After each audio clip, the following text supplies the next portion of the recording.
Awalnya kita semua sama dengan dunia ini. Ketika kita tidak mau menerima dan tidak mau hidup dalam kebenaran Tuhan, kita sama dengan dunia ini. Kita hidup dari pagi, bangun tidur, kita pikirkan bagaimana apa yang mau kita lakukan sepanjang hari ini, apa yang kita perbuat, semua hanya untuk menyenangkan kita. Sampai kita kembali lagi ke peraduan tengah malam untuk tidur lagi. Saudara, yang kita lakukan sepanjang hari, itu semua hanya demi kepentingan kita. Kita lupa menyertakan Tuhan dalam kehidupan ini. Kita lupa mempertanyakan, benar nggak sih yang kita perbuat Tuhan suka atau tidak suka. Saudara, kalau kita mau konsisten hidup dalam kehendak Tuhan, kita harus sadar. Firman Tuhan jelas katakan, janganlah, berarti kita harus berhati-hati. Dan ini adalah perintah, ini adalah larangan supaya kita tidak serupa dengan dunia ini. Serupa dengan dunia ini bagaimana, saudara? Serupa dengan dunia ini adalah ketika kita dari kecil hidup, kita menerima filosofi dunia ini. Kita menerima pengajaran-pengajaran, didikan-didikan dari orang tua kita, saudara-saudara kita, tetangga kita, pergaulan kita, lingkungan kita, bahkan apa yang kita pelajari sejak kecil, ini yang membentuk kita. Audio Jungle. Audio Jungle. Shalom saudara yang dikasihi oleh Tuhan Yesus Kristus, dimanapun saudara berada saat ini, salam transformasi. Kali ini kita akan membahas mengenai konsisten hidup di dalam kehendak Allah. Saudara, adakah kita saat ini sudah hidup di dalam kehendak Tuhan? Atau justru sebaliknya, saat ini kita hidup sesuai dengan kehendak kita sendiri? Kalau saya bertanya seperti ini, mungkin semua akan berkata-kata dan berpikir, apa maksudnya? Kalau kita mau jujur, sebenarnya justru kita hidup saat ini sesuai dengan kehendak kita. Apa yang kita perbuat, apa yang kita lakukan, apa yang kita perkatakan, semua sesuai dengan kehendak kita, bukan dengan sesuai dengan kehendak Tuhan. Karena kalau semua dikatakan sesuai dengan kehendak Tuhan, pasti saudara akan memperkarakannya. Betul tidak sih yang saya pikirkan ini menyenangkan Tuhan? Betul tidak sih yang saya perkatakan ini tidak menyakiti hati Tuhan? Betul tidak sih apa yang saya perbuat saat ini benar-benar membuat Tuhan puas melihat kita? Saudara dikasihi Tuhan Yesus Kristus, mari kita membaca firman Tuhan yang terambil dari surat Roma 12 ayat 2. Firman Tuhan berkata, janganlah kamu menjadi serupa dengan dunia ini, tetapi berubahlah oleh pembaharuan budimu, sehingga kamu dapat membedakan manakah kehendak Allah, apa yang baik, yang berkenan kepada Allah, yang sempurna. Saudara dikasihi oleh Tuhan Yesus Kristus, firman Tuhan mengatakan, janganlah kamu menjadi serupa dengan dunia ini. Dikatakan janganlah, berarti ada kemungkinan sangat possible saudara dan saya, kita menjadi sama dengan dunia ini. Tapi memang kalau kita mau jujur saudara, awalnya kita semua sama dengan dunia ini. Ketika kita tidak mau menerima dan tidak mau hidup dalam kebenaran Tuhan, kita sama dengan dunia ini. Kita hidup dari pagi, bangun tidur, kita pikirkan bagaimana apa yang mau kita lakukan sepanjang hari ini, apa yang kita perbuat, semua hanya untuk menyenangkan kita. Sampai kita kembali lagi ke peraduan tengah malam untuk tidur lagi. Saudara, yang kita lakukan sepanjang hari, itu semua hanya demi kepentingan kita. Kita lupa menyertakan Tuhan dalam kehidupan ini. Kita lupa mempertanyakan, benar nggak sih yang kita perbuat Tuhan suka atau tidak suka. Saudara, kalau kita mau konsisten hidup dalam kehendak Tuhan, kita harus sadar. Firman Tuhan jelas katakan, janganlah, berarti kita harus berhati-hati. Dan ini adalah perintah, ini adalah larangan supaya kita tidak serupa dengan dunia ini. Serupa dengan dunia ini bagaimana saudara? Serupa dengan dunia ini adalah ketika kita dari kecil hidup, kita menerima filosofi dunia ini. Kita menerima pengajaran-pengajaran, didikan-didikan dari orang tua kita, saudara-saudara kita, tetangga kita, pergaulan kita, lingkungan kita, bahkan apa yang kita pelajari sejak kecil, ini yang membentuk kita. Ketika kita mengalami kesulitan, Ketika kita mengalami kesusahan, ukurannya adalah ketika kita tidak punya uang.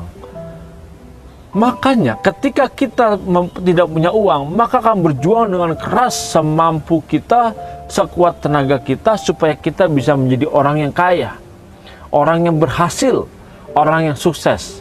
Lihat saudara, ini tolak ukur di mana orang yang sukses punya uang banyak, orang yang bisa punya kendaraan mewah, orang bisa punya rumah yang besar, punya gedung, punya investasi, dianggap orang yang sukses. Apakah ini betul-betul sukses? Ya, memang ini sukses, tapi menurut dunia. Sukses menurut dunia belum tentu sukses di hadapan Tuhan, saudara. Jangan lupa, usia kita sangat singkat. Ketika kita hanya mengejar kesuksesan di muka bumi ini, setelah kita mati, maka kita akan menghadapi kehidupan yang kekal. Kehidupan yang sesungguhnya, yang sebenar-benarnya adalah kehidupan yang akan kita jalani.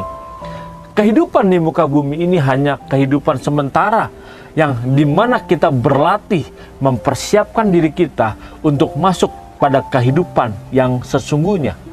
Saudara, janganlah serupa dengan dunia ini, berarti kita sudah harus bisa memperhatikan. Kita harus bisa memproteksi diri kita supaya kita tidak sama. Yang tadinya pikiran kita sama seperti apa yang dunia ajarkan, bahwa kesuksesan diukur dengan bagaimana kita tidak punya masalah, kita punya keuangan yang bagus, kita hidup mewah, punya harga diri. Tetapi sekarang ketika kita mendengar kebenaran, mari kita transformasi cara berpikir kita, bahwa kita harus mengejar kesuksesan bukan dari itu semua, tetapi menurut pandangan Tuhan. Saudara, jangan serupa dengan dunia ini, berarti kita harus bisa berubah, tidak lagi sama dengan dunia ini. Ketika firman Tuhan jelas katakan, berubahlah oleh pembaharuan budimu. Kata-kata berubah ini berasal dari kata metamorfoo. Metamorfoo itu adalah perubahan bentuk, perubahan rupa. Ini adalah kata perintah dan kata kerja yang tidak pernah berhenti. Saudara, metamorfoo ini tidak pernah berhenti. Dia terus berubah, dari waktu demi waktu berubah. Kalau saudara mengingat istilah metamorfosa dalam bahasa Indonesia, bagaimana ulat berubah menjadi kupu-kupu, dia butuh proses yang panjang, dia butuh waktu, bahkan dia sampai berubah wujud, dia mengganti kulitnya sampai 5 kali, saudara. Ketika kita menyadari betul bagaimana ulat ini mengalami proses yang terus-menerus dan tidak pernah berhenti, sampai dia akhirnya menjadi sebuah kepompong. Ketika di dalam kepompong tersebut, dalam bentuk kepompong, di mana di situ dia mengalami penyiksaan, mengalami penderitaan, mengalami kesakitan yang luar biasa, tetapi dia berjuang, dia bertahan supaya dia bisa keluar dan tampil indah di mata dunia ini. Saudara, memang tidak menyenangkan kalau ada manusia yang iseng, dia gunting saja itu kepompong dan itu keluar. Apa yang terjadi? Bukan kehidupan yang dia lihat, tetapi justru dia akan mengalami kematian. Saudara dikasihi oleh Tuhan Yesus Kristus, ulat berubah pada saat metamorfosa, mengalami proses, mengalami sakit penyakit yang luar biasa. Begitu pula dalam kehidupan kita. Saudara, kita dalam kehidupan yang sangat singkat ini 70-90 tahun, kita mengalami penderitaan, rasa sakit, kekecewaan, kesulitan. Jangan kita memandang bahwa itu sebagai kegagalan dalam suatu hidup. Justru disinilah ketika kita mengalami penderitaan dan penganiayaan, mungkin kita sakit hati, kecewa. Saudara, Tuhan mengizinkan semua itu terjadi supaya saudara dan saya, kita berjuang, kita bertahan di dalam penderitaan tersebut. Karena ada janji Tuhan di mana saudara dan saya nanti kita akan masuk di surga yang kekal, di langit yang baru dan bumi yang baru, di mana Tuhan berada di sana dan kita akan bertemu dengan Dia sebagai kepala pemerintahan yang ada. Saudara, inilah kemuliaan itu, inilah hidup tersebut. Makanya kita harus berubah. Dikatakan janganlah kita serupa dengan dunia ini, tetapi berubahlah supaya kita berubah rupa, berubah wujud kita menjadi sama seperti Kristus. Dari mana kita bisa berubah? Dikatakan melalui pembaharuan budimu, melalui paradigma kita, melalui cara berpikir kita. Saudara, ketika saudara mengisi pikiran kita dengan hal-hal yang jahat, kita baca koran dengan hal-hal yang jahat, pembunuhan, pemerkosaan, perampokan, maka setiap saat itu yang masuk dan ini diproses dalam jiwa kita, otomatis ketika ada sesuatu hal, reaksi dari luar, kita akan berpikir yang negatif. Karena yang masuk di dalam pikiran kita, cara berpikir kita, cara pandang kita adalah hal-hal yang negatif. Tetapi ketika kita memasukkan firman Tuhan dalam kehidupan kita, bagaimana kasih Tuhan, damai sejahtera Tuhan, cara hidup bagaimana kejahatan tidak dibalas dengan kejahatan. Saudara, ketika kita menerima reaksi dari luar, justru yang keluar dari tubuh kita adalah bagaimana kita melakukan firman Tuhan. Terlebih lagi ketika kita menyadari betul bahwa hidup ini adalah milik Tuhan, bukan milik kita karena kita sudah ditebus. Berarti kita menyadari betul apa yang kita jalani dalam hidup ini, hendaklah kita berjalan sesuai dengan kehendak Tuhan. Dan ini harus konsisten, saudara. Kita harus berusaha dan berjuang untuk menjaga ini semua, supaya kita bisa konsisten terus menjalani dari waktu demi waktu. Ini butuh perjuangan, ini butuh keuletan, ini butuh kesabaran. Memang tidak menyenangkan, memang tidak menggembirakan, tapi kita harus memandangnya bukan pada saat kita mengalami kesulitan.